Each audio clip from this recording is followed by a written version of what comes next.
YouTube gets 180 billion views per month. It's the second largest search engine in the world, and every age group in the US is spending more and more time watching videos on YouTube. How can your business capitalize on the most popular video platform? We'll talk about that today on the Business of Video podcast.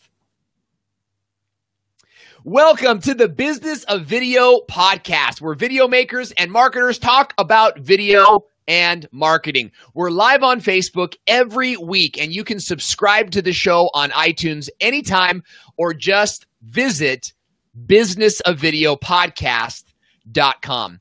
I'm your host, Owen Video. I'm a YouTuber. I've got over 22,000 subscribers and 1.2 million minutes of watch time. I'm also incredibly attractive.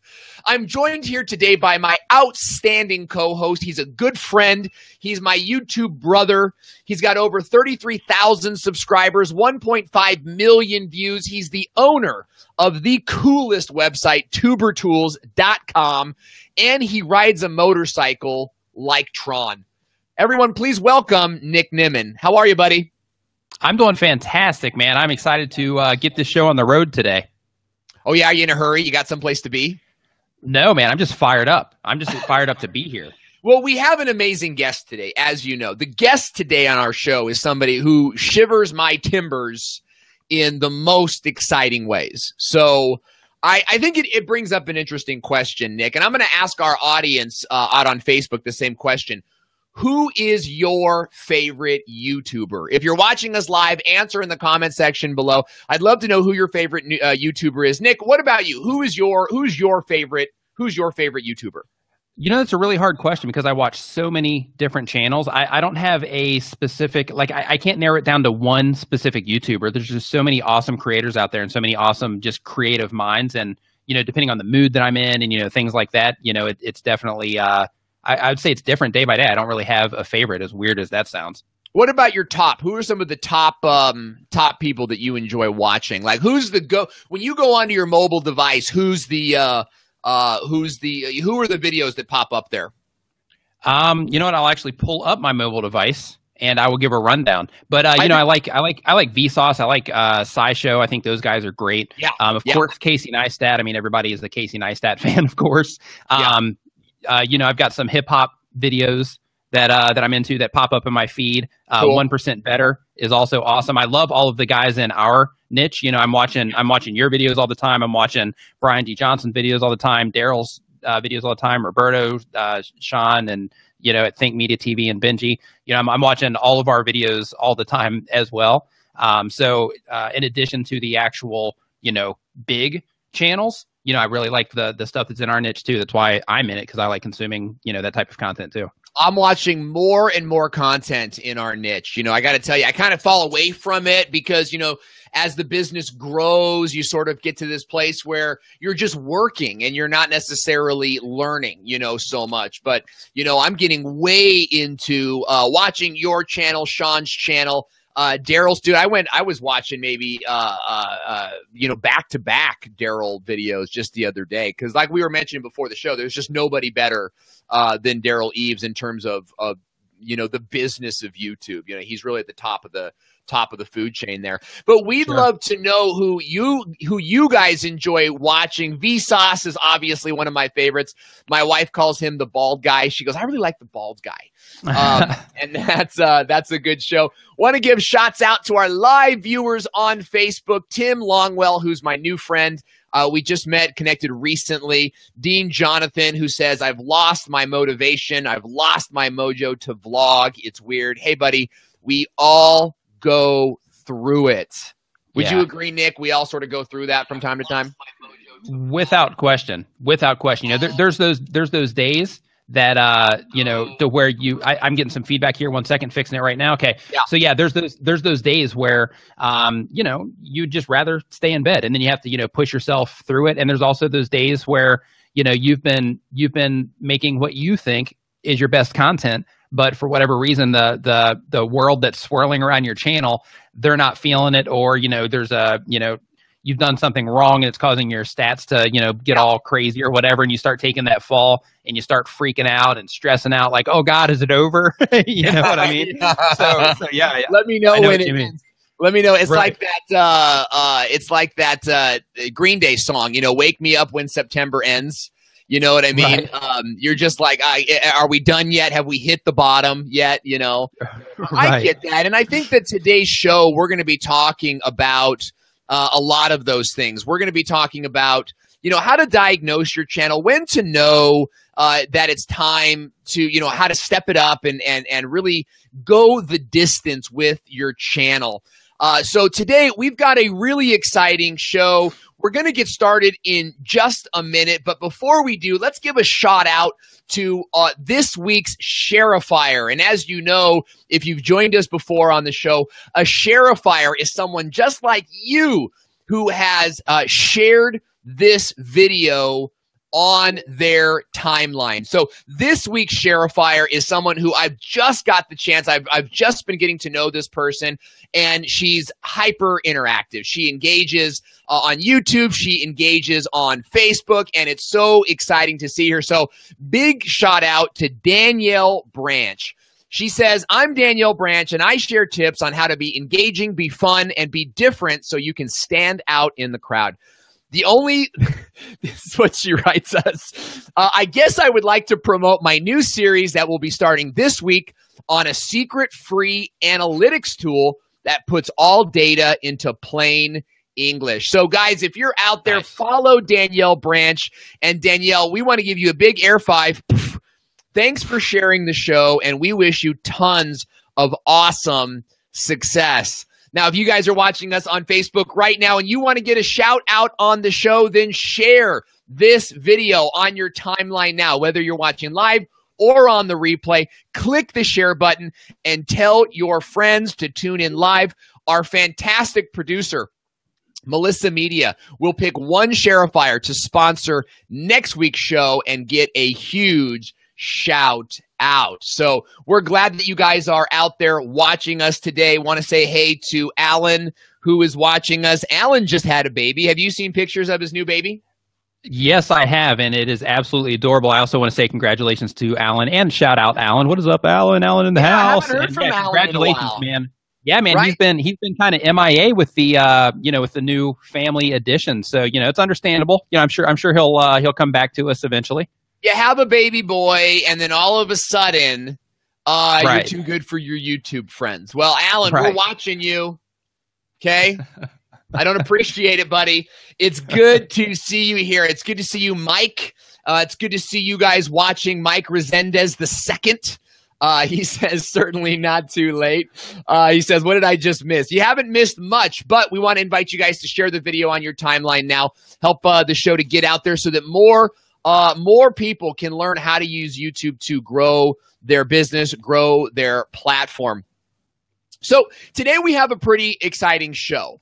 I'm really excited to get into the topic for today because our guest today is someone who I have a ton of respect for. He's my favorite YouTuber. Nick Nimmin is going to be our guest today. He's a full-time content creator on YouTube, teaching other YouTubers how to grow their channels. He makes videos, and let's try that again. I like, Nick, can you send me a bio? And then he does, and then I blow it on the air. Nick Nimmin. So Melissa, when you're editing this, chop all that last stuff out. Nick Nimmin is a full-time content creator on YouTube, teaching other YouTubers how to grow their channels, make videos, and all types of YouTube-related stuff. Nick has grown his channel to 33,000 subscribers. He's getting over 1.5 million views per month. And just recently, over the last few months, we've seen his channel just explode in engagement, subscribers, and all of the above. Nick is going to be sharing with us how you can still find success on YouTube. So, Nick, we're excited to have you on the show today. I appreciate you being a guest for us today. Yeah, normally I come in on the co-host side. So, so this is definitely a different chair for me, so to speak. And just for the clarification, Yeah, just for the clarification, I wish it was 1.5 million a month. I'm not there yet. It's like 220 something thousand a month. One point. Yeah, on the total view count. Yeah, right. Yeah, total. I think most people, aren't exactly sure how we come up with the YouTube stats. So channel wide shots is 1.5, and the reason I know that is because I'm at 1.2.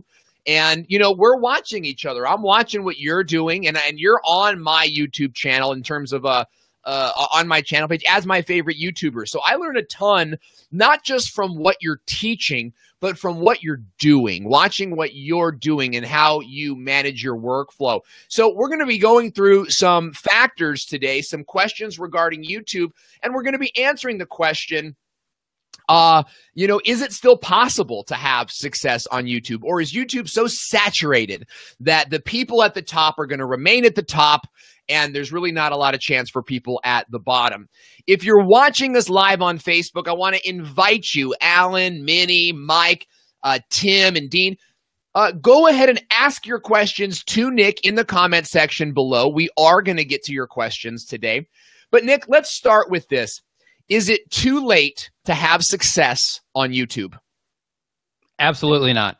Without question, it is absolutely not too late to have success on YouTube. And I think that we are really just getting started, because as the mobile phone technology gets cheaper and all the video quality gets better and the audio quality gets better, and that inspires more people to start making content because they start getting confident. Well, hey, I got this new phone and the video quality on this phone is fantastic, so I'm going to start vlogging every day. And I think that right now, as all this stuff is taking place, I think this is actually a great time to start. Of course, we missed the boat as far as being able to exploit YouTube and do different tricks and things like that in order to try to get extra views. And we don't have that history either. But if we start, if somebody starts now, if they start today, then 5 years down the road, 10 years down the road, they will have that history, just in video in general, and not just on YouTube alone, but just creating content for the internet in general. I think is a very wise thing to do for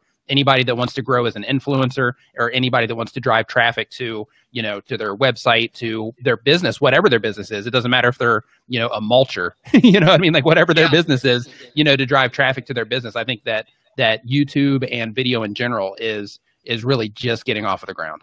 Yeah, I think that you're right, and we were sort of talking about that before the show started. Is that there's sort of a place for everybody, and if you're going to get started, then now is the time to get started. As our good friend Brian G. Johnson is saying, start right now. If you're the mulcher, even video content is just, it's not like it was before where it's like, hey, you got to do video. Well, now everyone is doing video. So now you've got to have good video, and you've got to be in places where your competition is not. So let's get into some of those things. And I appreciate you guys and your questions in the comment section. I'm seeing them come in, and we are going to get to them. I'm looking at you, Mark. So let's talk a little bit about, what are some of the factors for having success on YouTube? Now, it looks like we just lost Nick, so we're going to come into back to that question in just a second as we get Nick back online. One of the core components of being successful with your business on YouTube is recognizing that there is a place for you, right? With business owners and hobbyists specifically, it's not necessarily that we're looking for total virality, right? What we're looking for and what your audience is looking for is content that is specifically related to what your audience is looking for. So if you're a mulcher, your goal, right? And a mulcher is somebody who does some, they mulch, they make your ground more fertile. You're not necessarily looking to create a video that goes hyper viral. You're more looking to do a video that answers the questions that your primary customers are answering. Brian G. Johnson, would love your thoughts on that. You're in the comment section now. Nick is saying he'll be back in a second. He's rolling on the floor laughing. I love how that happens. So I want to go to some of your comments, guys. Minnie C. Riley is saying, I found Nick Nimmin because I follow Steve and Rochelle, and you are both bald and you wear glasses. Well, that is, I think, a good reason to, if that's the only reason you follow Nick Nimmin, that's a good enough reason to follow Nick Nimmin. And then we've got David Robertson, who says, I've never heard of you guys before, but very interesting. Have been asked to create content for my editor at a magazine, card, and gift section. That's a really great example of something that you kind of are looking at like, hey, how do I do this? And we're going to get into some of those things today. So, Ignacio, good to see it. Nick, great to have you back. What happened, my man? Yeah, my everything just like shut down. I went black on everything. It was Russia. I know it was Russia.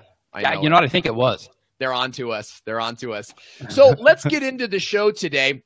Nick, what are some of the most important factors for success on YouTube? I think that value is numero uno. You have to lead with value, and it doesn't matter what kind of value it is. It doesn't matter if it is, if you're making people laugh, that's extremely valuable. If you are doing a daily vlog and you are entertaining people via that daily vlog, you're entertaining people, you're giving them an escape from their life and a peek into your life, which is extremely valuable. If you're doing any type of, how-to content or any type of training content, of course, that is tons of value, because you are, you're cutting out that learning curve. You're reducing the amount of time that it takes somebody to get from A to B. And that is, that's huge. But I think the number one factor is leading with some type of value. The second factor, for me, is actually taking it seriously, right? And understanding that that you are providing value to people, and that with all of the content that you upload, you have the potential to, help people in some way, entertain people in some way or whatever. And by, consistently uploading your content with those things in mind, you are basically making content that's going to please the audience that's on the other end, right? So I think I'll go. Yeah, I was going to say that I think both of those are extremely important, and I also think that starting out, spending the time to learn how to, rank videos and learn how to, basically do all of the different things inside of YouTube in order to, give yourself a better chance of success, formatting your videos. Because if your videos are structured wrong, Owen, this, if your videos are structured wrong, that can be a killer for your channel. Your video opens up and you have this, 10, 15 second intro because you think it looks cool. Yeah. And it looks awesome, but the people that are actually, there that are not familiar with you, that's their first time viewing your video, they don't care about your logo. Yeah. They just want the content that they clicked into your video for. So I think, keeping all of that stuff in mind is extremely important, but at the very top of that list is leading with value. So lead with value, and I relate to that, and I want to give a shout out to Dean Jonathan of the Crazy Family Vlog, who's a good friend of the show, and he's a family vlogger uploading daily. Before the show started, let's see if I can get to his comment. He says, I've just kind of lost my mojo to vlog. And I think that what you've got to keep in mind, guys, as you're going through some of these challenges is that, are you leading with value, or are you just going through the motions, right? Are you just uploading daily because you committed to uploading daily, or are you uploading daily because you really have a crazy family show and you're trying to show, you're giving people that escape, right, from the day-to-day. They're going to watch your show, whether it's a vlog or a mulching channel, to dig deeper into something that's meaningful for them. Yes. Right? I'm building a deck out. Actually, I just finished my deck. So, Air 5 to decks. I learned that deck. I learned that on YouTube. How to build a frame for the deck. And you're thinking, oh, guys, I make decks or I paint decks. My uncle is actually a deck expert in Minnesota, and he says, nobody would watch a video on decks. And I told him, I just watched 7 videos on how to build a deck. So, you've got to remember that, are you leading with value, or are you making videos to satisfy your own creativity? Because that that could be a big part of that. So that's and I would like to jump in there. I'd like to jump in there as well, as far as adding your own creativity. I think that's another very important part of making it on YouTube, or reaching your goals on YouTube, because if you're making content that you're not into, then you're going to burn out. You're going to get tired of doing it, and then making videos is going to become like this grueling process. Oh God, I don't want to turn on the camera. I don't want to do this today.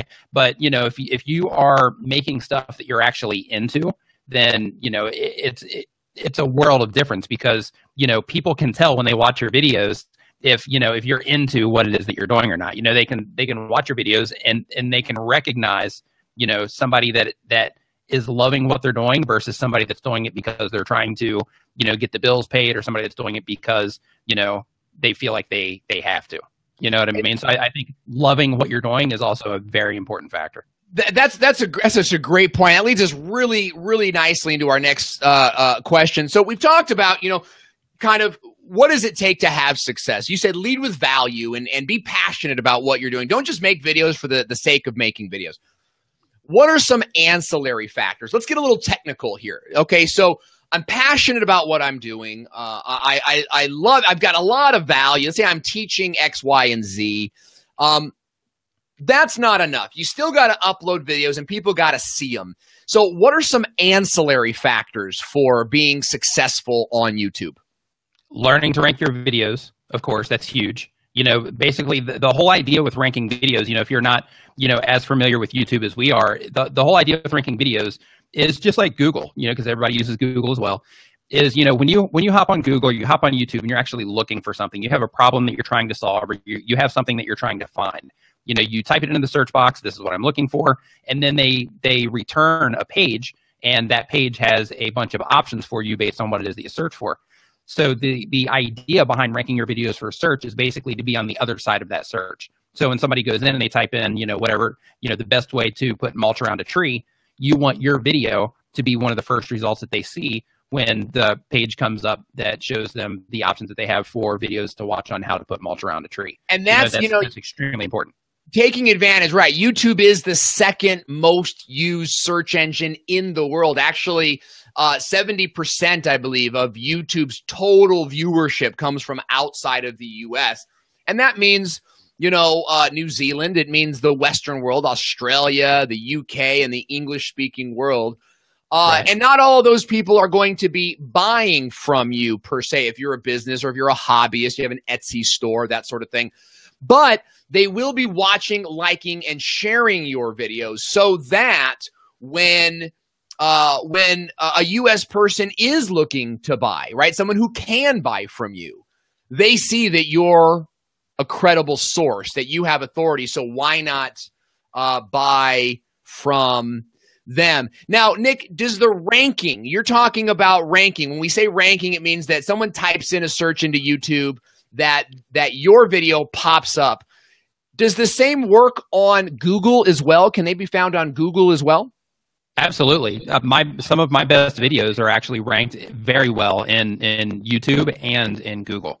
So when you're optimizing your video, keeping in mind, hey, are people, searching for this particular topic on Google? Are they showing video options, as the first load on Google without somebody having to click into the videos tab? When you're doing your research, which is part of learning how to rank your videos, when you're doing your research, that's the kind of things that you're looking for. You're looking for clues on, do I have a chance to actually rank for this or not? Where can I, what phrase can I use that's going to give me a better chance of trying to get the most traffic into my video? So absolutely, if you can rank it on YouTube and you can rank it inside of Google as well as the other search engines that are out there, then, that's just all of that extra traffic that you have coming in from outside of YouTube as well.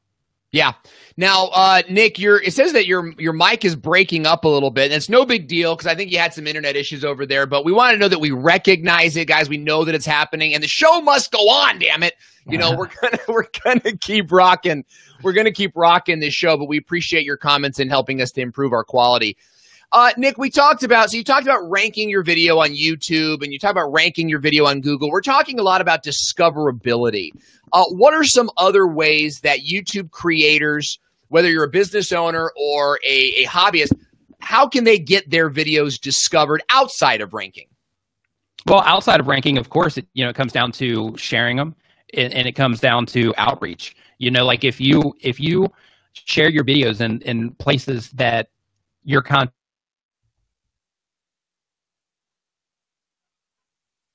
So it looks like we lost Nick's mic for a second there, and we'll let him play with that. Nick, jump back in when you're able. We're talking about video discoverability, and if you're just joining us today, we are here with Nick Nimmin, who's a top YouTube expert, 33,000 subscribers and over 1.5 million views on his channel in total. We're talking about video discoverability. And one of the big aspects to video discoverability is not just ranking your videos on YouTube, but also sharing them on the web and getting them found in different places. Now, Nick, you were talking about sharing your videos. Where are some of the top places? And tell us about your workflow a little bit, and how you launch a video and then you get it out there on the web to be seen. First, can you hear me okay? Yeah, you sound great. Okay, awesome.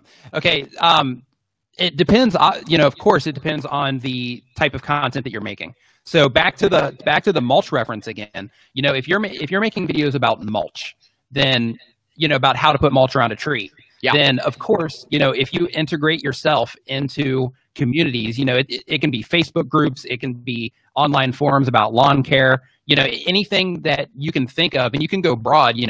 If there's anything about any type of lawn care, we'll just go home improvement, home improvement, yeah, where lawn care is a segment of home improvement, right? Yes, absolutely. So anything like that, where your content would be more welcomed instead of it being looked at as hey, this person's here just trying to get views. But if you can, and this is where the adding value comes in. So if you can provide value with the type of content that you make, and take that value and you put it into your a forum or a Facebook group or something like that, because of the value that you provide in your video, it's going to make it more likely to be welcomed into those groups. And that's also going to be more likely to bring people into your YouTube channel to where, they'll watch more of your content, they'll subscribe to your channel, they'll share it in, similar groups that they're also a part of that are also related to those similar topics.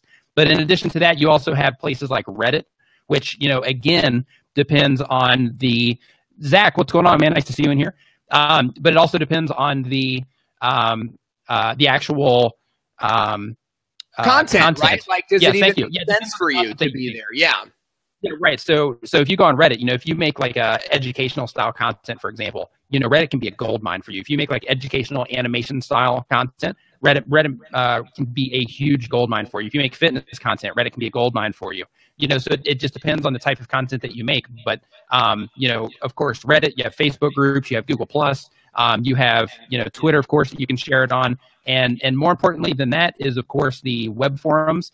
And you can also do outreach to, blogs and websites and things like that are also related around your content, so that you can get embedded in other pages that also have a chance to rank and search, which can also bring you more traffic. Now, I think it's important to mention, too, that we're not talking about, sub for sub, right? Which is the process of sort of, posting your video out there and saying, hey, if you sub to me, I'll sub to you, right? We're not really talking about that. We're talking about something a little bit more sophisticated. We're talking about, joining groups and actually engaging in those groups as opposed becoming to a part of the community, essentially. Yeah. Basically, that's what we're talking about, is becoming a part of the community that is around the type of content that you make. So in addition to you just making videos, you actually become an active participant in that community, and then people start to know you, as that person that makes YouTube videos. So it's like, hey, here's Greg the Mulcher, and not only is he Greg the Mulcher, but he's Greg the Mulcher that makes really helpful YouTube videos. So you should definitely go check out his channel. Right. You know what I mean? It's that type of thing. Right, absolutely. You guys want to avoid, I think, and maybe, Nick, you could speak to this. You want to avoid only showing up when your videos go live. That is not how, we respond to promotion. Nick, your thoughts on that? Yeah, totally agree. Like the whole idea with all of this stuff is basically trying to get it in places where they can stay long term. So if you're in a community and people get to know you, then they're going to come in, they're going to watch your stuff. And, when you post it inside of a Facebook group, it's there. It's going to drive you traffic as long as it's in their archive. If you post it in a forum, it's going to drive you traffic as long as it's in their archive. Same with Google Plus. If you get it embedded in a blog or something, that's always going to drive you traffic as well. It's all about, sharing your content and ranking your content in places that can continually drive you traffic over time. Because, if you have 10 videos on your channel, it might be a little bit more difficult, but as your video library grows, every single one of those videos counts. Even if you have a video that's only driving 10 people a day, that's still 10 people a day compared to the other, all of the other videos that you have on your channel driving an extra 20,000 people a day. Yeah. You know what I mean? It all adds up over the course of a video library. Yeah, that's a great point. And if you're just joining us, you're watching the Business of Video podcast. You can subscribe to the show by going to businessofvideopodcast.com. You'll get alerts whenever we go live. The show will also be posted on iTunes next week, and we invite you guys to subscribe there. If you're enjoying the content and if you love Nick Nimmin, do us a favor and share this video on your timeline right now. Just go ahead and click the share button. Tell your friends to log in, watch this awesome show. We will pick one share-ifier. That's one person who shares to give a huge shout out at the beginning of next week's show. Nick, you talked, and Marcus and Salma, good to see you guys. Got your questions, and we're definitely going to be coming back to those. Nick, what about business owners? Right? We see a lot of stuff on YouTube about Charlie bit my finger or cat videos. I met a guy last year at CBX who he says he makes all the cat videos. He literally breeds cats, films them constantly and uploads. Are those the types of people having success on YouTube, or can business owners, the local plastic surgeon, the karate dojo, the dry cleaners, are these businesses that can have success on YouTube? Your thoughts? Absolutely. And first we have to back out of that a little bit and say that, success is a different metric for a business than it is for somebody making cat videos. Because somebody that's making cat videos, they're going for ads, they're going for, for sponsorships, that kind of stuff. But somebody that's making business videos, at the end of the day, you're trying to get leads, you're trying to get those leads to turn into sales, right? Mm-hmm. So, a business channel with 1,000 subscribers, potentially, depending on the business that you're in, can make a lot more money than somebody that has, a cat video with, 500,000 subscribers. So as far as a business is concerned, I absolutely think that every business on earth should be on YouTube. And it doesn't matter, what kind of business they're in, because every business comes with some type of connection to their customer as far as, frequently asked questions.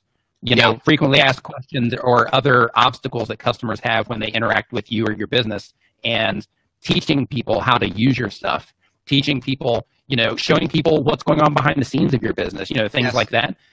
Is extremely valuable as far as building credibility for what it is that you're doing, and, showing them actually how your products work, how you actually go through the and achieving sort of that. Nick, you may want to check your mic. And achieving sort of that, those business objectives, those measurable business goals. Oftentimes we go to these conferences and we see business owners trying to achieve virality. I remember I had an attorney call me about a year ago, and she said, maybe it's like 2 years ago, and she says, hey, all I got to do is make this video. It's going to go viral and everyone's going to love it. And I thought, that is not a business goal, right? Your business goal as an attorney or as a number of different businesses should be to educate and inform your primary customers, right? You're not going for 1 million views as much as you may want 100 views from the right people. It goes back to that business metric thing that you were looking at there, Nick. What advice do you have for business owners on how they should go about creating content? Of course, that would go different for every business, but I think that making content at the end of the day, because you're trying to drive sales, making content that will lead someone into your sales process, I think is definitely something to keep in mind. But on the flip side of that, you also want to keep in mind that it's people watching on the other side, and people don't like that. People love to buy stuff, but they don't like to be sold, right? So you want to keep that in mind. And when you're giving, that information, you want to give, whatever information is that you're sharing, you want to give it in a free way and not make it to where they feel like they're being marketed to, or that they feel like they are being, kind of coerced into, becoming a part of your business, so to speak.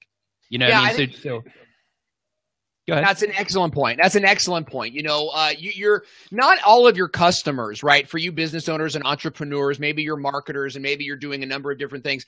You're in a business here, and not everybody wants your newsletter. I've had business owners tell me straight up, well, it's all on my website, and it's like, well, great. Problem is nobody has any idea that you even have a website. When I'm thinking about the local dry cleaners, the last thing I'm thinking about is going to Palomar Dry Cleaners website.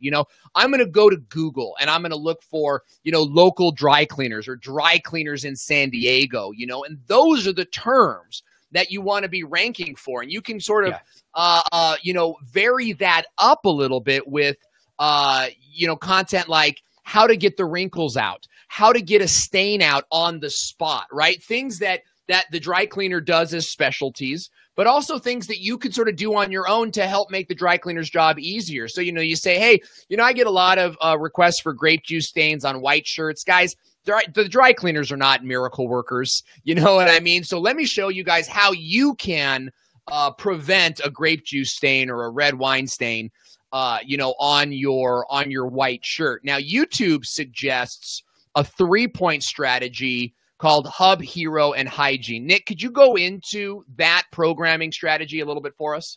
Absolutely. And before I go into that, I also want to mention, because we were talking before about ranking videos in search, and you're talking about, those are the terms that they want to be coming up for in search on Google as well.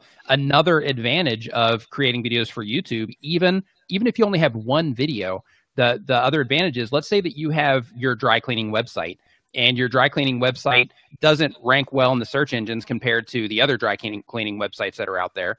You have an advantage as long as there are video results on the page. You have the advantage of trumping all of your competition, essentially, in your area that's not making YouTube videos by having a well-placed video that will come up at the very top of those search results. So in addition to, coming up in search on YouTube, and you're coming up in search, for your local market inside of the search engines, and that helps you also trump your competition as far as, ranking inside of the search if your website isn't doing it for you. Yeah, no, that's great. And also having a video in your website will increase your time spent on page. Right? So, you might not be able to rank for how to get a grape juice stain out, because let's say that all the other mommy vloggers have already sort of dominated that. They got 1 million views. It's going to take you a while to get there. But you could rank for that on Google in your local area, right? You've got to recognize some of the differences there. And when somebody goes to your website and they see that video, they're going to spend 2 or 3 minutes on your page. That's going to increase your SEO time spent on page, which will help that page to rank locally, which is where you want to be, anyway, right? You don't necessarily need to be in a place where you're again going viral, in Australia, right? For your local dry cleaning business. It certainly doesn't need to work that way. So those are some great points there, Nick. Here's another question I get a lot from business owners in the space. What if someone else is already doing it, right? What if there's already a top producing channel on mulching? What if there's already a viral video on dry cleaning? Does that mean that the opportunity is gone? Nick Nimmin, your thoughts? Absolutely not. That just means that somebody else is doing it and you're not doing it.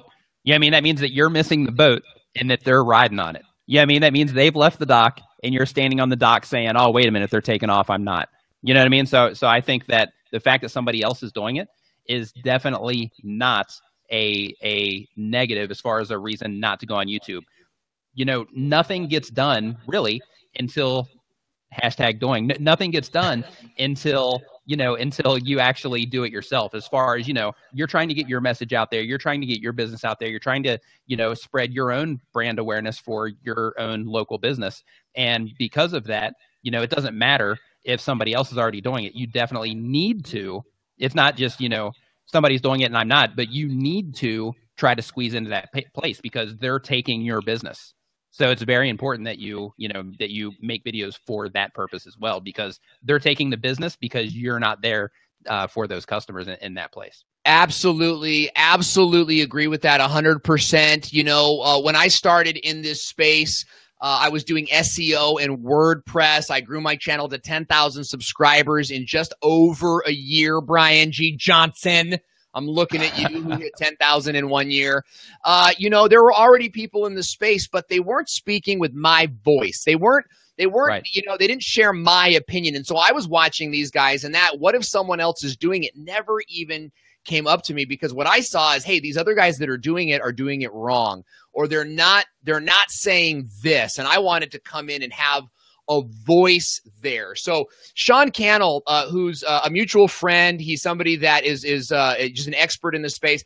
He tweeted out this morning, you know, when somebody else is doing it, then it means that there's market share, right? Essentially, that you can be taking advantage of. And it means that there's a success metric there that you could be using for your own channel. So why break ground, right, on a whole new thing when there's already somebody else in the dry cleaning space that you could sort of borrow from? Look at their top producing videos and make your version of those videos. Is that advice, Nick, that is ethical to look at another channel and sort of borrow from their ideas? What are your thoughts on that?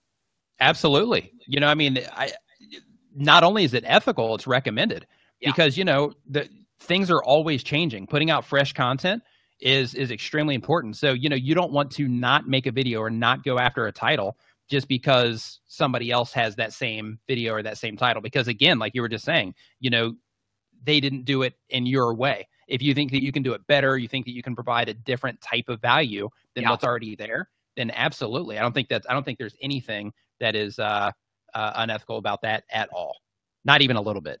Yeah, I agree with you. You know, we're all sort of doing that in the space as well. We're sort of looking at what the top guys are doing. We're looking at how we can contribute to that voice. If you're just joining us on Facebook Live, and Melissa, be sure to cut all these if you're just joining us. Be sure to cut that out of the iTunes.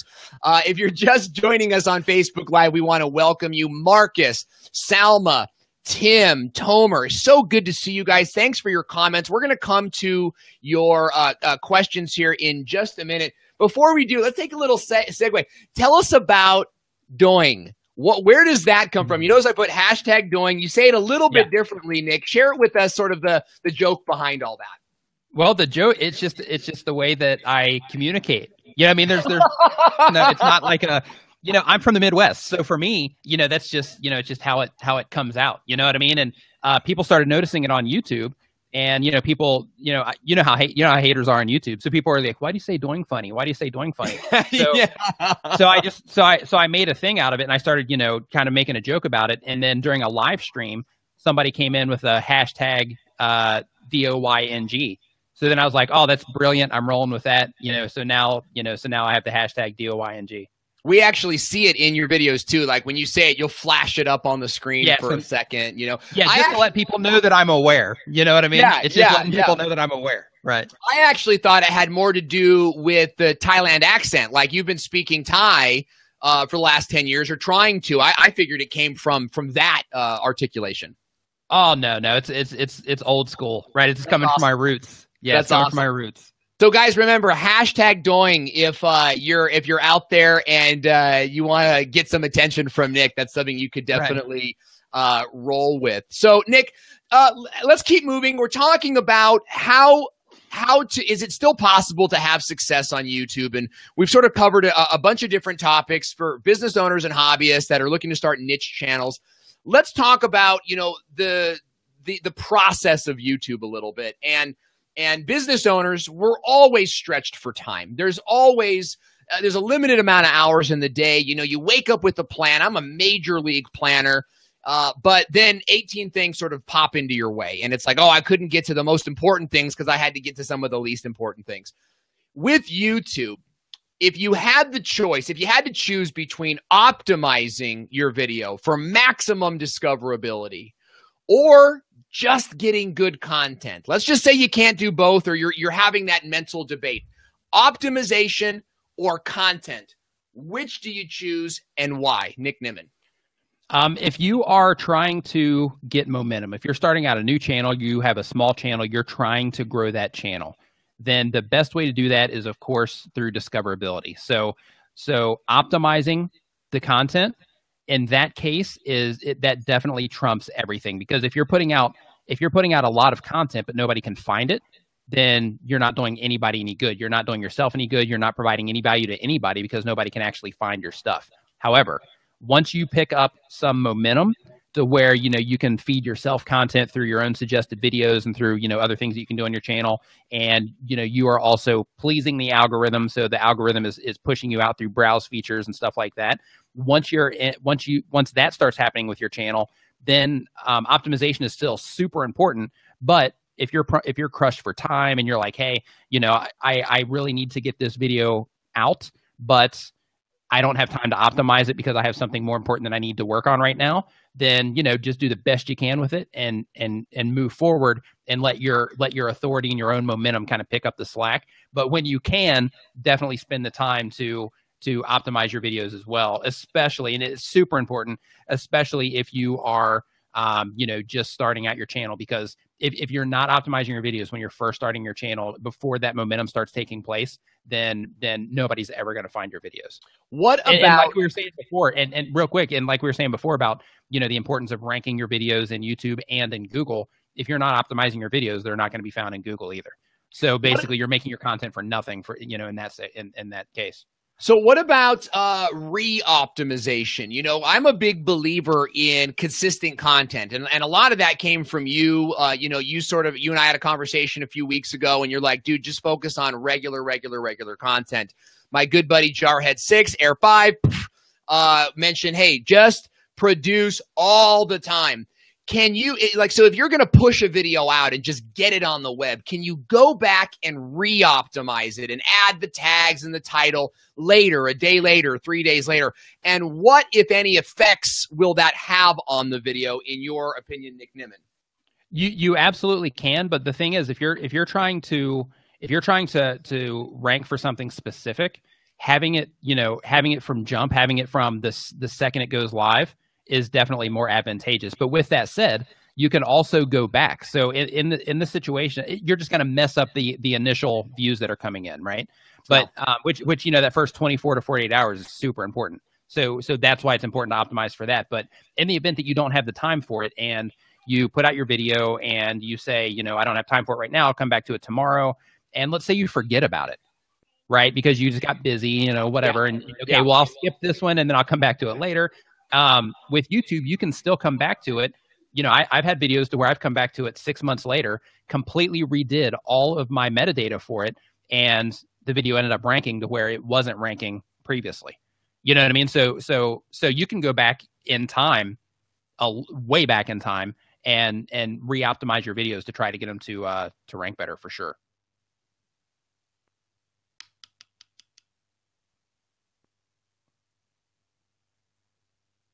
I've actually found, thank you, that coming back 3 months later is more advantageous than coming back a week later, because in a week, it's still kind of finding its place. The video, YouTube is still trying to place that video. But if you let the dust settle on it and then come back to it later, then you're more likely, YouTube's more likely to give it a boost, especially if you're creating ongoing content. I'm in a place right now where my older content is popping up all over the place right now because my new content is generating a new audience. So, taking advantage, knowing how YouTube works, I think answers that question. Is it too late to have success on YouTube? If you know how the algorithm works, even generally, and if you have an idea of how the search engine works, that you've got time to sort of take advantage of the opportunities there. Now, we're running out of time. Before we leave today, I wanted to get to some of the audience questions. So let's start with Michael. He's asking, are you doing extra steps to rank Google and reaching out to websites, or is it the same process as YouTube? You can do both. Of course, you can try to go through the whole backlinking, thing and try to do it that way as well. But what I do is I actually with myself, and I recommend this to clients as well, is I actually pre-plan. So basically, before I even hit record on the video, before I write out my bullet points of what I'm going to talk about. Yeah. The first step is to actually research the topics that you're going for, and looking into Google and estimating your chances of ranking in Google is part of that process. Because, if I'm going to make a video, unless, back on the Hero Hub hygiene thing really quick, because we kind of skipped over that one, but back on that one, if I'm going to make a video specifically for my audience, specifically for the people that are already in my audience, then, ranking that video isn't as important to me. But if I'm trying to make, hub content, to where I'm trying to pull in, a little bit more people, but not specifically my current audience, then I'll try to make sure that that I at least have a decent chance of ranking in Google as well. Because, you're making the same video. You're spending the same time putting it together. If you spend a little bit of time, like Owen was saying before, he's a major league planner. If you spend that little bit of extra time planning the video first, then, you're going to be making the video anyway. So if you spend, that extra time, doing the research for it, then you can basically not multi-purpose, but, you can basically increase the possibility of that video doing well for you. Yeah, and I think that also something that you may want to mention here is that you're going to be making a lot of videos here. There's this attitude of like, I want to make as few videos as possible and be as successful as possible. You have to get in your mind that you're not going to make 1 or 2 videos and hope they do well. You're going to make 20, 25 videos and hope 1 or 2 of them do well. And realistically, more like 5 or 6 of them do well. But you're going to be creating large content. So you might want to rank one video that's like, how to put mulch around a tree. And that's designed to rank on YouTube because that's a top YouTube term and you're going for exact match, phrases. But then on Google, it might be something like how to place fortified mulch around, trees. So it's slightly different. The content's a little different. You're going to want to make 2 videos there. One where your goal is to rank on Google, and the other one is that your goal is to rank on YouTube. And who does this really well is our good friend Justin Brown over at Primal Video. He often he knows that he's this one, I want it to be on YouTube, and this one I want it to be ranking on Google. And sometimes you're going to get it for both. So next question comes from my editor, Ignacio, who's been editing my videos for years. He says, "Hey guys, great to see you. Question for Nick. Is it worth starting my own channel if I'm not sure what I'm going to sell?" Great question, Ignacio. Nick, what are your thoughts? Ignacio, what is going on? First of all, nice to see you. Yeah, absolutely, man.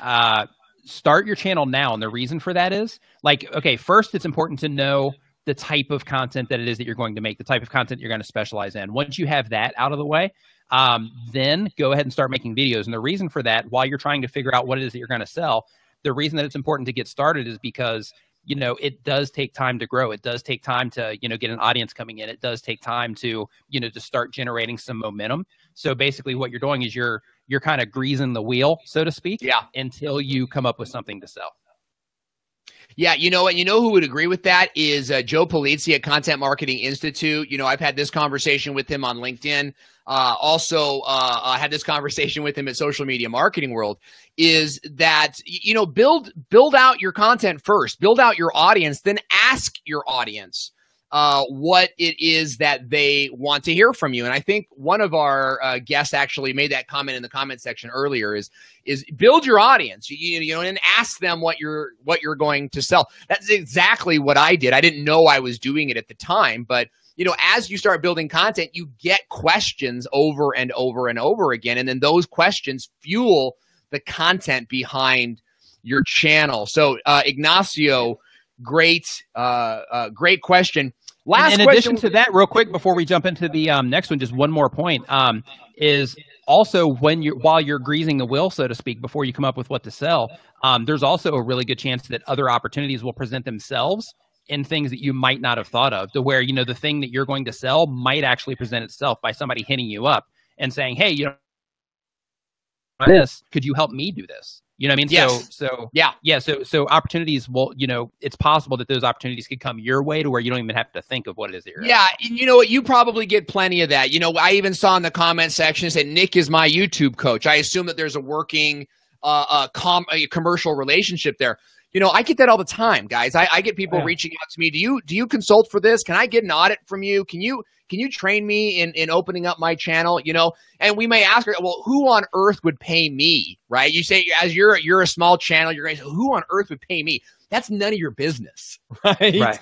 That's none your damn business. You know what I mean? Don't even worry about who would pay you. Focus on what Nick said earlier. Create valuable content, and they will come out of the woodwork. You're going to find that guy who's like, dude, I've been trying to build a deck for a year, but I'm in a wheelchair, or but I don't have the time. I'm a successful executive. You know what I mean? Can you come build my deck for me? And you're going like, oh my gosh, that's exactly what I do. So just focus on the content at first, guys. Just as Brian G. Johnson said, just get started. Last question I have. I love this question, and I'm going to contribute a little bit as well. Mark Karski is saying, tips for comedy channels. I've looked for tips, but nothing specific for comedy. SEO can be tricky in this niche. Nick Nimmin, your thoughts on building a comedy channel? I would try to focus on. Am I back? You're back.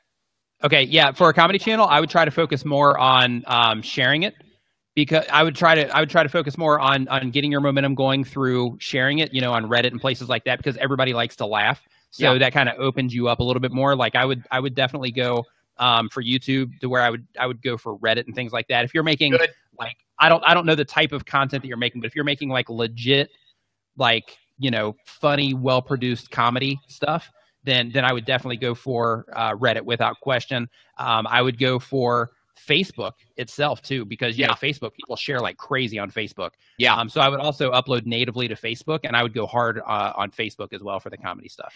Mark, I'm going to over to your channel that way. Mark, I'm going to challenge you to go to Dry Bar Comedy on Facebook and look at their videos, what they're doing to promote their channels. I got a couple different things for you to say on that, because I've worked with entertainers before. And I would say this. Number one is title jacking or news jacking, right? When Tiger Woods does something, he's arrested for a DUI, let's say. If that were to happen, right? Let's just say hypothetically Tiger Woods is arrested for, I don't know, an affair or DUI.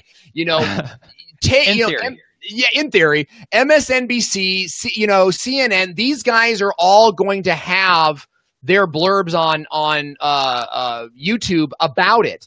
And what you can do is look at their titles, create a similar title, and use it as a platform to tell a joke about it. A quick joke, you're in and you're out. And your goal there is to be found in the related videos section, right, of the channel. So look at title jacking and what's happening in the news. Another aspect, and I mean this very seriously, is you should be taking advantage of pre-roll ads, right? You should have a joke that opens up before someone even watches a video. So let's say that you do this Tiger Woods shtick, and then you do just a 2-minute video of a joke. That joke, you advertise that as a pre-roll ad in front of everybody in your area, or in front of the channels, the news channels and things like that, or just generally speaking to your email list. I mean, there's lots of options with YouTube pre-roll ads. Push your video out in front of people as opposed to waiting for people to come to you, right? Dry Bar Comedy is doing some excellent stuff in this regard. They're using a lot of Facebook. They're using that sort of title jacking momentum to target an audience. So I think that there's lots of room for your channel to grow there. We're out of time today. Nick, it's been fantastic having you. Let our audience know, how can they stay in touch with you and keep on hearing from you? Ironically, Go ahead. I guess it's a delay. Nick Nimmin is anywhere on the internet. NickNimmin. Specifically YouTube. You can start there. YouTube.com/Nick Nimmin. That is where that's the first place you should start, just to get familiar with me in video form. And then you'll be able to find all of the avenues to everything I'm working on there.